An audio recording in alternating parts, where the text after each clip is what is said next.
Do's and don'ts in pregnancy. When you hear the word pregnancy, the first word that comes up in your mind is soon you will be a mother. But what if you're still young? What if you're not ready? What will happen to your dreams if you have this early pregnancy? Maybe you will just ignore your dreams in life because you're pregnant, or you will just going to face the consequences and accept the mistake you made. Nowadays, pregnancy is the common problem in the Philippines. Yes, because of the lack of knowledge, and as a youth, we're not properly responsible after making sex to our partners. Sex is another thing that people wonder about in pregnancy. Is it safe? Can we do sex while you are in your pregnancy? Is it safe? I'm going to hurt the baby. Some people feel so terrible in pregnancy. They just don't want to have sex, and that's okay.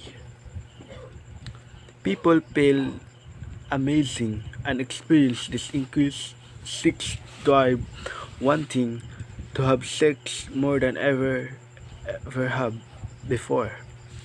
And that's okay too. The pregnancy is well protected inside the uterus. If you are wondering if the fetus is spoke during sex, the answer is no. Not directly anyway. Some complications of pregnancy do make sex unsafe. When that's the case, the physician or the midwife should be making that explicitly clear. Some people think that the level of expertise in pregnancy is unsafe. This can be taken away too far. Pregnancy are self-sufficient.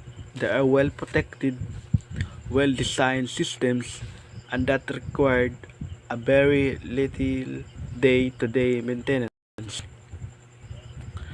Necessary staying connected, getting out of the house, and being physically active are well going to benefit the persons, and miscarriages happen in 20 to 25% of the pregnancies. It gives the wrong impression that activity is a cause. The bottom line on advice is pregnancy is it usually comes from the place of the sincere concern, caring, but on the receiving end, it does little more than increase anxiety and pressure. Exercising when you are pregnant is a very different. You are short of breath, more was your center of gravity is up, but there are many studies that shows that physical activity is beneficial to the pregnant person. Healthy their pregnancy outcome.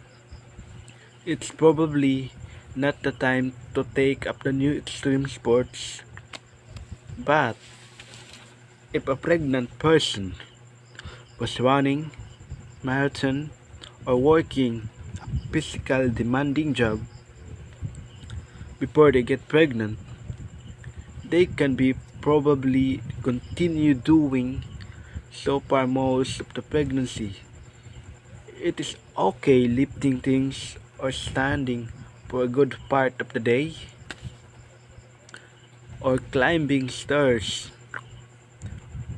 People who are pregnant will have hard time sleeping at some point. They're waking up to pee, they get leg cramps and other body aches, and some people told that a certain position are unsafe to sleep when you are pregnant. They say that don't sleep at your left side, Don't sleep at your back. Don't sleep at your stomach. And if it's the case, if you are in the position while you are sleeping, then you are safe. Being unprepared during the months of pregnancy, especially when there is no knowledge and experience in those things, may cause or danger or harm the pregnant person because they thought that is not going to affect during the pregnancy. Having enough knowledge and experience when it comes to those things that pregnancy should not be neglected because the life of the baby depends on the womb of a woman that is pregnant, as oftentimes happen in the Philippines. Like my friend, she is a girl. She admitted that she was addicted of alcohol and smoking cigarettes. She said that oftentimes she smoked and drank alcohol because it helps her to enhance her memory. And that's okay if you are that pregnant person. Perhaps there are many studies that smoking, perhaps according to the research conducted among smokers, has shown that cigarette smoking or nicotine administration has several benefits including modest improvements in vigilance and information processing, facilitation, and some motor responses. And then I asked her, Miss, are you pregnant? She answered me beautifully, Yes, it is 3 months. And I said, if you are a pregnant woman, you should avoid smoking during pregnancy because tobacco smoking during pregnancy can increase the risk of health problems or developing babies, including preterm birth, low birth, and defects of the mouth and lip. Smoking during and after pregnancy also increases the risk of sudden infant death syndromes. The second one is I asked her, do you drink alcohol, miss, even if you are pregnant? And what's the benefits you can gain in drinking alcohol? He answered me, Yes, I often drink alcohol three thrice a week because drinking moderate alcohol consumption may provide some health benefits such as reducing your risk of developing and dying of heart disease, possibly reducing your risk of diabetes, and which is true. I replied to her, Me, are you serious? That is not okay because you are in your pregnancy months. I explained to her that did you know that when a person drinking alcohol may affect your baby because fetus cannot process alcohol as well as you can, and too much exposure to alcohol can seriously affect the development. Drinking alcohol, especially in the first 3 months of pregnancy, increases the risk of miscarriages, premature birth, and your baby having a low birth weight. And here's the problem. And here's the reason why in the Philippines you can only see pregnant smokers and pregnant women drinking alcohol, things that a pregnant woman should not do because it deliberately affects and it is dangerous to the baby, and maybe because of the lack of learning and knowledge, or they just want the baby they're carrying to die. So they do those things, or maybe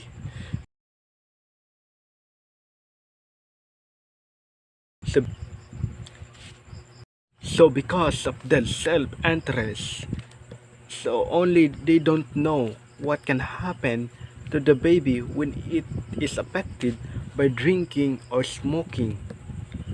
Pregnancy is the one of the problems facing our country today. Often young people today are the victims, and this is the reason why they do not finish school. It is one of the reasons why our country's population continues to grow and fathers and mothers do not have their jobs because they haven't finished their studies. On behalf of the youth, I can only say that we should not take those things for granted. Let us not take the so- let us not let the next generation suffer from the mistakes we have made and never make a joke to get pregnant. Let us not trade our future for a fleeting pleasure caused by lust. Thank you.